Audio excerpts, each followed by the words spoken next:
Saudara, ujian nasional atau UN rencananya bakal diterapkan kembali bagi para siswa-siswi sekolah. Menteri Pendidikan Dasar dan Menengah Mendikdasmen Abdul Mukti menyatakan masih mengkaji penerapan ujian nasional sebagai standar kelulusan siswa sekolah. Lalu apa saja yang harus dipertimbangkan jika UN kembali diterapkan? Efektifkah untuk pendidikan sekolah di Indonesia? Dan bagaimana penerapannya mengingat tahun 2025 sebentar lagi sudah memasuki tahun ajaran baru? Kami ulas bersama sejumlah narasumber yang hadir melalui sambungan virtual. Ada Ketua Persatuan Guru Republik Indonesia PGRI, Profesor Unifah Rosyidi, analis pendidikan Martadi, dan anggota Komisi 10 DPR RI fraksi Partai Golkar Ferdiansyah. Selamat pagi Bapak-Bapak dan Ibu. Selamat pagi semuanya. Iya. Baik, saya ke Pak Ferdi dulu yang kemarin rapat juga dengan Pak Menteri nih, dengan Mendikdasmen. Dari raker yang digelar kemarin, Pak Ferdi, di Komisi 10, itu Komisi 10 juga setuju jika UN itu diterapkan kembali, dan dorongan itu datang banyak dari teman-teman yang ada di DPR. Sejauh ini adakah yang punya pandangan lain pada saat raker? Ada juga yang meminta untuk memoderasi UN itu juga jangan kembali dari titik nol. Bagaimana penjelasan ini, Pak Ferdi? Ya, izinkanlah saya menyapa dulu Bu Anifa, Pak Martadi, dan para seluruh pemirsa Kompas TV yang kami hormati. Assalamualaikum warahmatullahi wabarakatuh. Ya, jadi kalau saya mengacunya gini aja, Bapak dan Ibu sekalian. Undang-Undang Nomor 20 tahun 2003 kan masih berlaku. Ya. Artinya kita mengacu pada posisi undang-undang tersebut, terutama di pasal 57 sampai 59. Jelas bahwa di sini lagi-lagi yang terkait dengan evaluasi adalah di pasal 58. Jadi pendidik menentukan untuk melakukan evaluasi. Pendidik itu siapa? Ya, kalau bicara jenjang SD, SMP, SMA adalah guru. Nah, memang tinggal kita membuat sebuah asesmennya atau membuat evaluasinya, itu yang harus kita kaji ulang. Kaji ulangnya seperti apa? Nah, karena saya sebelum menyampaikan yang kami lanjutkan, karena pelaksanaan ANBK juga ternyata dalam pelaksanaan menimbulkan banyak masalah. Masalah psikologis antara termasuk anak dan orang tua, masalah juga di luar negeri, karena dari luar negeri menyatakan wah, kalau Indonesia tidak ada ujian nasional, standarnya apa? Sehingga banyak juga lulusan dari anak-anak kita atau adik-adik kita yang ingin melanjutkan sekolah ke luar negeri seringkali dipertanyakan. Bahkan saya tidak sebutkan negara tertentu sudah kesannya menolak bagi lulusan Indonesia yang akan melanjutkan ke strata 1 di luar negeri. Itu yang kami sikapi. Nah, kalau sikap dari teman-teman sendiri, ya, prinsip kami selalu mengatakan dalam membuat sebuah kebijakan publik di bidang pendidikan, tidak hanya di bidang pendidikan, semua kebijakan publik, ya pertama harus ada kajian, kemudian secara komprehensif dan secara menyeluruh, dan pelibatan para pemangku kepentingan yang bukan cuma sekali dua kali, bahkan harusnya berkali-kali. Yang ketiga tentu perlu diuji cobakan dulu. Tidak mesti langsung dilaksanakan. Nah, terkait dengan hal tersebut, saya menyarankan apabila kebijakan-kebijakan yang sifatnya publik dan memerlukan pemahaman tersendiri, itu perlu dilakukan uji coba dulu, tidak langsung dilaksanakan. Tentunya sekali lagi tidak bertentangan dengan peraturan perundang-undangan. Walaupun dalam amanah daripada pasal 57 sampai 59 di Undang-Undang Sistem Pendidikan Nasional Nomor 20 2003 memang ada PP-nya lagi, peraturan pemerintah.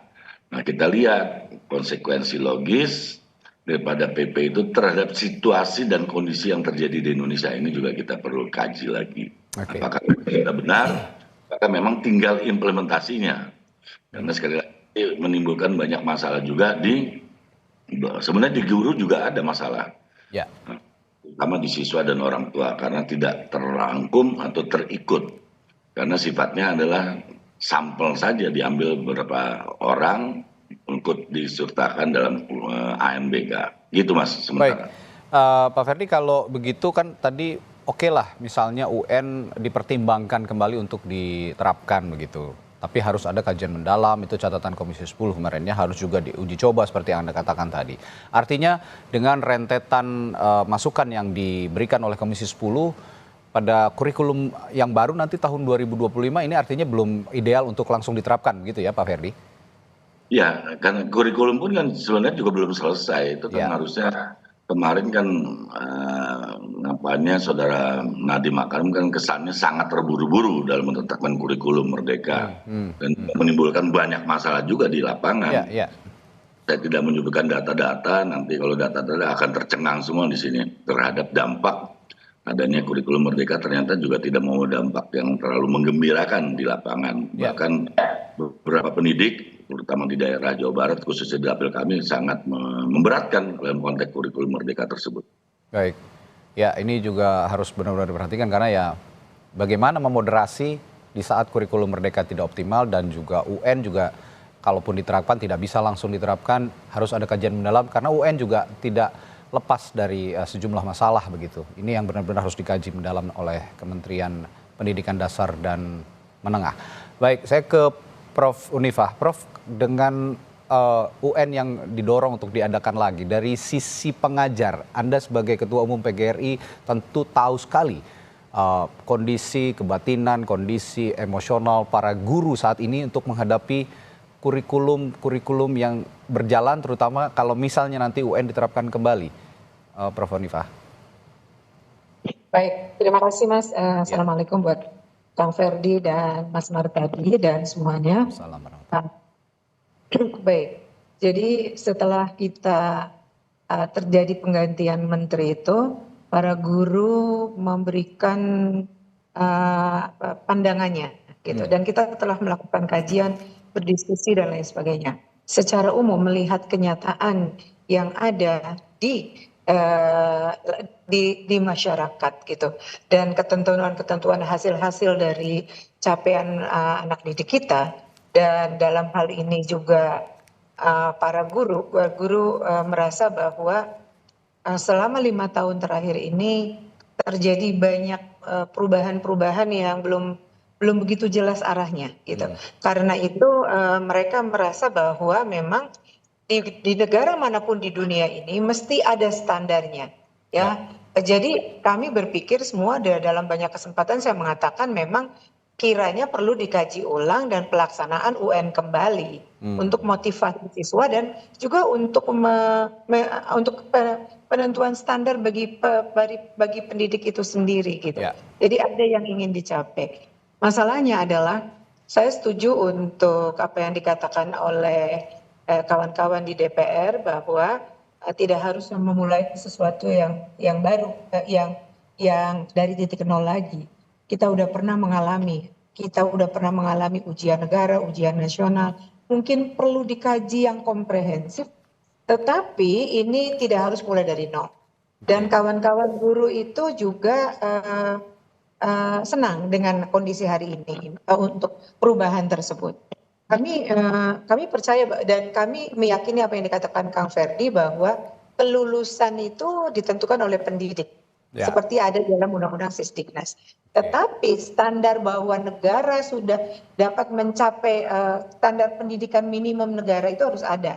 Nah, itu yang mungkin nanti kita akan kaji bagaimana tata kelolanya, bagaimana penyelenggaraannya, bagaimana ini, apakah ini untuk pendidikan selanjutnya. Mungkin kalau SD enggak ya, kalau SD itu kan wajib belajar anak berkelanjutan, tapi SMP, SMA itu mungkin sebagai bagian di dalam rekrutmen untuk di Ya. Baik, Ibu Unifah sepertinya mengalami kendala komunikasi karena sedang dalam perjalanan tadi. Kalau begitu saya ke Pak Martadi. Ya, Bu Unifah.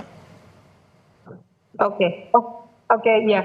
Jalan aja enggak jelas ya. Terputus-putus tadi. Itu kira-kira yang saya sampaikan. Baik. Saya ke Pak Martadi dulu, Ibu, sambil Ibu juga perbaiki sambungan komunikasi. Kalau begitu sebenarnya Pak Martadi, Anda sebagai analis pendidikan juga kalau yang tadi diminta oleh Pak Ferdi, Ibu Nunifah, harus ada kajian. Sebenarnya kalau mengubah kurikulum, itu kajian apa yang paling krusial yang dampaknya dirasakan baik oleh tenaga pendidik maupun juga oleh siswa-siswi di sekolah, Pak Martadi? Ya, terima kasih. Ya. Jadi menarik ya perbincangan pagi hari ini yang disampaikan Pak Ferdi dan Bunda Uni ya. Jadi memang pro kontra menyikapi perubahan kebijakan ini selalu muncul ya. Dan itu positif, artinya masyarakat semakin kritis, masyarakat semakin peduli dengan kebijakan yang menyangkut kepentingannya. Dan ini bagi pengambil kebijakan. Satu ya, ketika saya sepakat dengan apa yang disampaikan Pak Ferdi dan Bunda Uni ya, ketika akan diberlakukan ulang UN, maka perlu kajian yang komprehensif, terburu-buru, itu kata kunci. Kenapa? Karena satu, ini menyangkut masa depan anak bangsa. Jadi jangan coba-coba gitu ya, ini generasi, sehingga jangan sampai nanti ada keterputusan generasi karena kesalahan sebuah kebijakan. Yang kedua, ujian itu kan merupakan amanah undang-undang Sisdiknas, sehingga apapun ujian harus diberlakukan. Soal bentuknya seperti apa, itu nanti yang perlu dirumuskan tanpa harus melanggar ya undang-undang. Dan yang ketiga, saya sepakat ketika sebuah kebijakan akan diberlakukan untuk meminimalisasi ya risiko dampak negatif, perlu uji coba, jangan kemudian udah kelewat jauh. Saya yakin kalau itu dilakukan, maka kebijakan mengkaji ulang pemberlakuan UN ini akan lebih baik dan pada ujungnya akan bisa menemukan formula yang tepat seperti apa ujian yang bisa mengukur standarisasi mutu pendidikan. Saya juga sepakat bahwa kebijakan nggak boleh seperti tarian poco-poco, maju mundur lagi, maju mundur. Nanti energi kita akan habis di situ, gitu ya.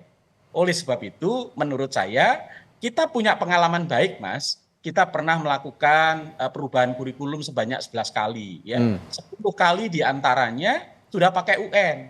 Lalu di 2021 kita pakai tidak memberlakukan UN. Tentu itu akan kelihatan bagaimana ketika UN diberlakukan, dampak positifnya apa, negatifnya apa, lalu ketika UN tidak diberlakukan lagi, adakah dampak negatif? Lalu kemudian dari dua itu tentu kita memiliki lesson learn yang baik, kemudian untuk diformulasikan menjadi seperti apa idealnya ketika UN diberlakukan ke depan.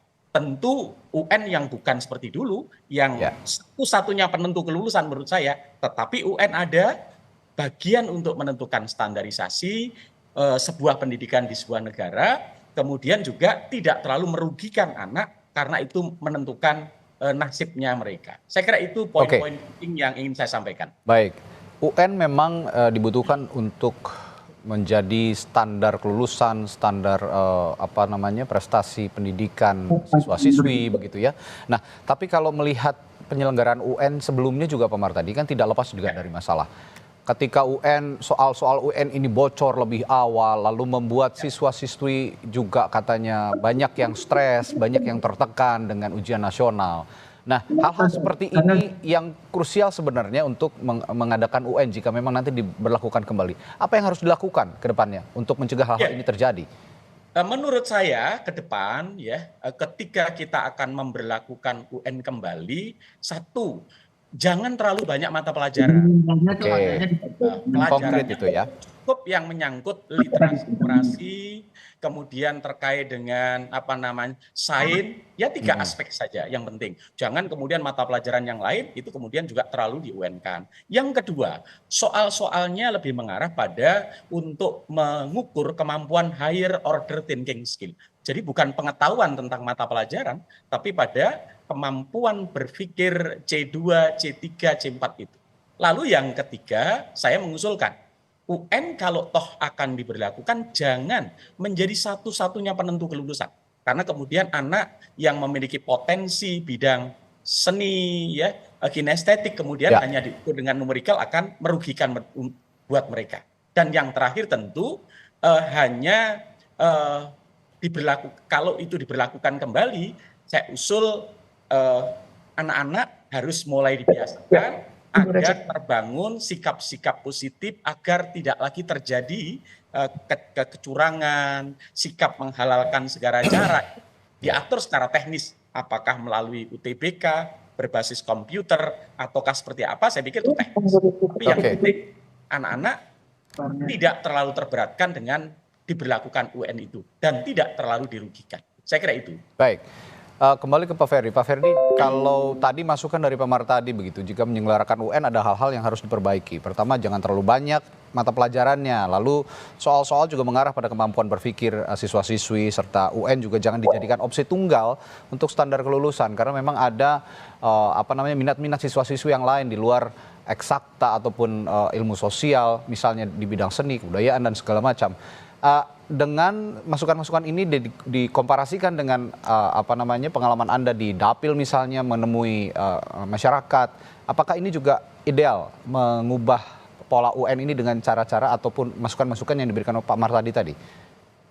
Ya, pasti ada manfaatnya yang telah disampaikan oleh Bu Unifah dan Pak Martadi. Cuma saya mau garis kembalikan kepada posisi Undang-Undang dan Sistem Pendidikan Nasional pasal Undang-Undang nomor 20 2003. Yang pertama, tidak ada kata namanya ujian, yang ada namanya evaluasi. Oke. Tidak ada kata ujian, makanya ketika itu nanti ketika perintah undang-undang ini untuk mengatur lebih lanjut dari pasal 57 sampai 59 dengan peraturan pemerintah atau dalam peraturan pemerintah, kita juga harus hati-hati membuat nomenklatur ataupun kata-kata ujian, evaluasi yang dilakukan pendidik, dan evaluasi itu bisa dilakukan oleh masyarakat atau lembaga mandiri. Jadi bisa saja PGRI membuat lembaga tersebut, bisa saja misalnya beberapa organisasi profesi membuat tersebut. Nah, cuma standarnya yang buat siapa? Yang buat adalah negara. Itu yang juga. Nah, untuk mengurangi timbulkan masalah bisa saja yang disarankan oleh Pak Martadi tadi mengurangi jumlah mata pelajaran atau dibuat mungkin tidak terlalu katakanlah terlalu ketat waktunya. Tapi lagi-lagi gini, ini Indonesia ya. Pada nggak bisa kita juga biarkan yang maju itu maju, tapi kita yang maju ini tidak bisa menunggu yang kurang maju. Jadi biarkan, tapi bagaimana sekarang mengurangi disparitas antara yang kurang maju dengan yang maju. Tapi membuat yang sudah maju untuk menunggu yang kurang maju. Jadi kita, nah standar itu yang harus kita buat supaya ada tanda petik pengakuan baik dari luar maupun kita internal bahwa evaluasi tersebut memang sudah menerapkan secara objektif terhadap peserta didik yang dilakukan oleh pendidik. Itu jadi kata kunci yang harus kita pegang bersama. Ya, diksi yang digunakan adalah evaluasi, jangan ujian, sehingga itu tidak menjadi pressure, tidak menjadi tekanan bagi siswa-siswi sekolah yang ingin mengikuti menempuh standar kelulusan begitu ya kira-kira. Tapi yang menarik tadi saya menyimak pernyataan Pak Ferdi soal disparitas kemampuan pendidikan siswa-siswi kita. Yang bagus itu disparitasnya jangan terlalu jauh begitu ya. Sekarang yang terjadi terlalu jauh, dan saya menyimak kemarin ada video yang viral seorang guru memvideokan siswa-siswinya untuk menjawab pertanyaan matematika dasar pembagian ini tidak bisa, padahal mereka kelas 12. Kalau memang kelas 12 itu kan kelas 3 SMA kira-kira kalau zaman dahulu begitu. Ini saya akan tanyakan nanti ke Ibu Unifah, Profesor Unifah. Apakah kondisi ini memang real, disparitas yang dikatakan Pak Ferdi tadi terlalu jauh gapnya? Itu saya akan tanyakan setelah jeda di Sapa Indonesia Pagi kepada Prof. Unifah. Tetaplah bersama kami. Menarik apa yang dikatakan oleh Pak Ferdi tadi dari Komisi 10 DPR fraksi Partai Golkar, bahwa saat ini disparitas pendidikan, kualitas pendidikan kita, anak-anak didik kita, siswa-siswi kita itu sangat jauh gapnya. Saya tadi memberikan contoh beberapa hari lalu ada video yang viral seorang guru memvideokan, merekam siswa-siswanya yang diberikan soal matematika dasar, bagi-bagian itu ya, pembagian gitu. 15 dibagi 5. ini jawabannya 5. Ini kan sebenarnya mengkhawatirkan begitu kalau memang kondisi realnya seperti itu. Tapi saya tanyakan ke Prof. Unifa sebagai Ketua Umum PGRI, apakah kondisinya seril itu, Ibu, siswa-siswi kita saat ini? Ya, terima kasih. Memang disparitas itu selalu dari dulu sebenarnya sudah ada. Tapi 5 tahun belakangan ini itu amat sangat mengerikan. Itu di bidang matematika ya. Ada anak-anak yang kelas 12 itu belum bisa membaca. Ada juga kondisi-kondisi seperti ini yang membuat orang kemudian rindu dan merasa perlu untuk ada standarisasi, untuk perlunya ada ujian nasional yang kita perbaiki. Apalah namanya, menurut Kang Ferdi, jangan Evaluasi ujian itu. lagi karena itu tidak ada di dalam undang-undangnya. Apalah namanya, saya sih tidak terlalu ini, tapi yang penting bahwa negara hadir untuk menentukan dan mencapai standar kemampuan anak-anak di seluruh Indonesia itu harus ada. Dan itu sekaligus juga guru-guru tuh merasa tidak nyaman. Jangan-jangan kami tidak bisa mendidik ya anak-anak kok sampai sekelas ini belum bisa. Tapi guru juga nggak bisa, dia bagian yang sangat riskan paling di depan. Jadi kalau misalnya dia nggak menaikkan, dia salah. Karena kemarin tidak boleh anak-anak tidak naik sekolah, naik kelas harus. Padahal kan ada standar di situ. Negara yang maju amat sangat yang sering diagung-agungkan sekalipun, dia tetap menentukan standar, tapi bukan sebagai faktor kelulusan. Ya. Tapi bagian dari integral untuk mencapai misalnya kenaikan melanjutkan studi untuk ke perguruan tinggi itu menurut saya harus ada. Jadi saya ingin mengusulkan pikiran-pikiran tadi dari Kang Ferdi, dari Mas Mar tadi gitu kan, untuk tetap adanya standar nasional yang harus dicapai oleh anak-anak kita, meskipun itu bukan menjadi sebuah penentuan kelulusan, tapi bagian dari evaluasi anak-anak didik kita itu perlu dirumuskan nanti.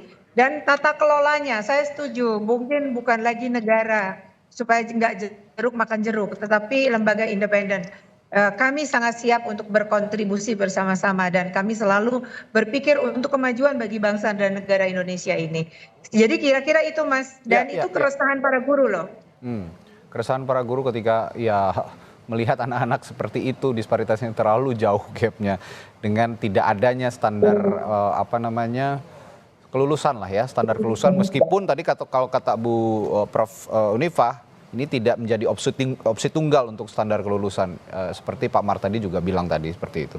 Nah, Pak Mar tadi, kalau begitu saya tanyakan juga, dibandingkan dengan kurikulum Merdeka, saya ingin mengomparasikan sedikit yang meniadakan standar kelulusan. Kalau misalnya UN diterapkan sebagai standar kelulusan meskipun bukan menjadi opsi tunggal, itu akan efektif ke depannya. Kalau zaman saya dulu kan ada namanya EBTANAS, evaluasi belajar tahap akhir nasional gitu ya. Terus ini yang tadi dikatakan Pak Ferdi, konsepnya evaluasi, diksinya evaluasi. Tapi kalau kata Prof Unifa, apapun namanya, yang penting ada standar kelulusan supaya anak-anak ini bisa punya kemauan atau motivasi belajar yang lebih tinggi sehingga tidak ada peristiwa-peristiwa yang saya tadi contohkan. Bagaimana Pak Mar tadi melihat ini? Jadi pertama Mas, menurut saya adalah standar nasional pendidikan itu, sepakat saya dengan Prof Uni, itu adalah sesuatu yang harus kita punyai. Karena problem pendidikan di Indonesia itu kan disparitas mutu ya, antar daerah, antar sekolah itu kan disparitasnya tinggi. Nah, tentu kita punya parameter gitu ya, mana yang sudah bagus, mana yang sedang mendekati dan sebagainya, sehingga itu menjadi penting untuk melakukan pembinaan kepada sekolah dalam rangka peningkatan mutu. Itu yang pertama. Yang kedua, UN itu bukan satu-satunya untuk meningkatkan mutu pendidikan, tetapi ada banyak variabel lain yang harus dikerjakan. Tidak bisa nanti kita meningkatkan mutu hanya UN, tetapi gurunya tidak dikapasitasi, manajemen sekolahnya tidak ditata, sarananya tidak dipenuhi, kemudian standar pembiayaannya dipenuhi dan sebagainya. Oleh sebab itu, kita harus menempatkan kebijakan UN itu menjadi salah satu bagian dalam upaya meningkatkan mutu pendidikan secara holistik. Lalu berikutnya, terlepas dari pro dan kontra, perlu tidaknya UN diberlakukan, ujian atau yang tadi Pak Ferdi sebut evaluasi adalah keniscayaan dalam sebuah dunia pendidikan. Tidak mungkin tidak ada ujian atau evaluasi. Karena apa? Karena evaluasi atau ujian dalam dunia pendidikan adalah bagian dari proses untuk menentukan bagaimana pendidikan itu berhasil atau tidak. Yang kedua, untuk tahu mapping apakah yang dilakukan itu sesuai dengan standar atau tidak. Nah, ini menurut saya kunci. Tinggal nanti ke depan siapa yang harus menyelenggarakan. Namanya apa? Apakah Eptanas, UN, AN, dan sebagainya. Ini soal terminologi, tetapi yang terpenting apapun namanya, mana yang lebih tepat ya untuk bisa mengukur keberhasilan pendidikan yang bisa lebih menguntungkan kepada anak-anak kita dalam rangka anak-anak kita bisa siap ya untuk menghadapi tantangan kehidupan ke depan yang lebih baik. Oleh sebab itu, harapan saya ke depan UN jangan dijadikan parameter tunggal untuk pemerataan mutu gitu ya. Tapi yang lebih penting adalah kapasitas guru, kapasitas sekolah dan sebagainya, itu yang lebih penting. Ya, saya kira itu Mas yang kita lakukan. Kalau begitu Pak Ferdi, yang perlu didorong untuk tahap awal nih supaya memang UN ini bisa diwujudkan kembali dengan perbaikan-perbaikan yang komprehensif tadi melalui kajian-kajian, yang perlu didorong tahap ke awal kepada Kementerian Pendidikan Dasar dan Menengah, apa Pak Ferdi? Ya tadi, jadi kan kemarin itu kan ada yang sebuah, makanya nanti kita tugaskan Pak Mariadi lah, kebijakan-kebijakan publik dalam bidang pendidikan yang kemarin 5 tahun terakhir. Yang itu membuat keresahan masyarakat, baik itu keresahan pendidik, keresahan di masyarakat secara umum. Itu apa? Sehingga apa? Kita pengambilan keputusan juga dasarnya ada. Jadi bagi kami sebagai anggota DPR RI, sebuah kebijakan yang membuat resah rakyat, yang membuat kegaduhan, tentu kita akan merespon dan menanggapi itu. Nah, kalau ditanya tadi kembali tadi adalah, ya, tadi saya sudah katakan ada katakanlah persoalan baru yaitu psikologis, karena ANBK itu tidak melibatkan seluruh peserta siswa. Ya, sampling, betul. Ya, ANBK itu sampling dan AKM, angka kompetensi itu tidak juga. Akhirnya pada bingung di bawah. Kira tidak. Ya, pemahamannya hanya cuma ganti satu huruf, Mas. UN menjadi AN. Ya udah, cuma beda satu huruf. Karena prinsip-prinsipnya juga masih membingungkan. Nah, itu Pak Mariadi untuk sebagai analisis kebijakan dalam dunia pendidikan, untuk juga mengcounter, merevisi, memperbaiki bagaimana ini ke depan. Ya kan? Ya, kalau itu tugasnya kami sebagai DPR itu tugasnya pemerintah. Nah ini. Karena hal itu kita harus jadi mendikbud dulu kan gitu kan. Nah, itu yang juga harus difahami. Nah, oleh karena itu jadi kembali lagi. Jadi kalau pertanyaan yang tadi Mas, dalam konteks ini ya kita perbaiki apa yang sudah ada ini supaya menimbulkan keresahan. Bentuknya ajak seluruh pemangku kepentingan termasuk DPR RI Komisi 10, kepala dinas-dinas baik itu Pemprov maupun kabupaten kota, ajak juga para pakar untuk nanti menentukan kebijakan, dan tentu di sini tidak bisa sekali dua kali pembicaraan. Itu Mas. Baik, inilah diperlukannya peran-peran pihak-pihak seperti Prof Unifa, lalu dari Pak Mar tadi memberikan masukan juga kepada pemerintah untuk juga bisa lekas mengkaji secara cepat terkait kemungkinan diadakannya lagi kembali UN atau ujian nasional. Nah, pertanyaan pamungkas dari saya untuk me-wrap semua perbincangan kita hari ini, membungkus semua perbincangan kali ini. Pada prinsipnya, mulai dari Pak Ferdi dulu, kita semua sepakat untuk UN diadakan kembali, Pak Ferdi? Dalam rangka salah satu untuk kualitas pendidikan, iya. Tapi kembali lagi namanya supaya tidak menjadi momok, namanya mungkin sesuai aturan undang-undang, evaluasi. Baik. Ibu Unifa? Apakah memang UN ini sudah pantas diadakan kembali ya Pak? Pagi hari ini kita sepakati bersama. Dengan sejumlah perbaikan dan bukan penentu utama kelulusan. Jadi kami sangat setuju dan kami sudah sampaikan sejak awal perlu dikaji ulang. Terima kasih. Terima kasih Kompas TV yang udah ngangkat masalah ini dan ngajakin kita untuk menyampaikan unek-unek ya yang dirasakan oleh para guru. Dan tentunya guru yang juga ikut kena dampaknya ya Bu Unifa ya sekarang ini. Sangat. Sangat. Apalagi kalau bercerita bahwa karena ada kebijakan bahwa tidak boleh anak tidak naik kelas, kelas 3 SMA belum bisa baca, harus lulus, kalau nggak Wah, lulus itu yang dikalung berat. celurit. Wah, berat banget nih guru, berat banget guru zaman sekarang. Ya, kalau dulu zaman saya Makasih, Mas. dibilangnya dikatrol gitu ya. Jadi sekarang ini bahkan Dikatrol. lebih parah dari katrol ini apa diksinya Lebih apa. parah Pak, dikalungi celurit, dikalungi celurit. Iya.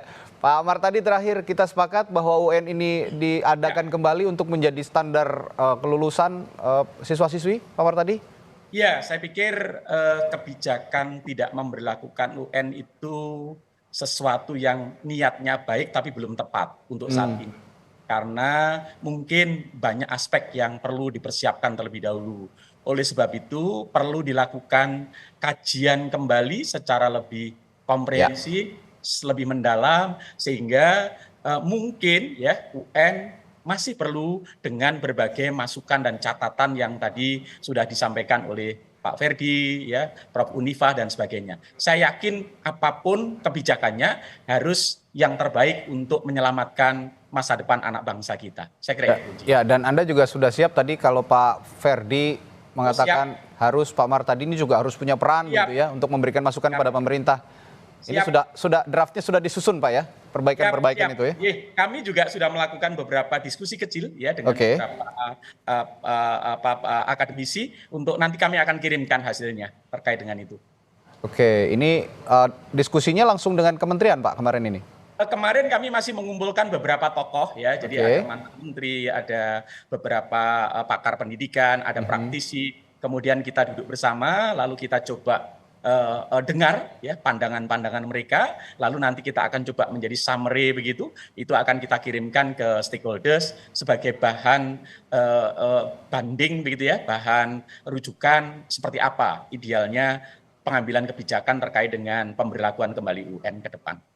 Oke, kita tidak alergi, pagi hari ini saya simpulkan, kita tidak alergi terhadap apapun namanya nanti untuk menjadikan landasan kelulusan siswa-siswi kita. Kita tidak alergi dengan itu, apapun namanya nanti mau ujian nasional, mau Eptanas, ini sama-sama diperlukan untuk menumbuhkan motivasi kembali dari para siswa-siswi untuk sama-sama punya semangat belajar. Jangan kayak sekarang begitu ya, kira-kira nggak ada ujian kok, saya mau santai-santai aja bisa kok kayaknya ini menempuh pendidikan sampai ke jenjang selanjutnya. Tapi dengan kualitasnya yang ya kita bisa saksikan bersama sekarang kualitasnya begini-begini saja gitu.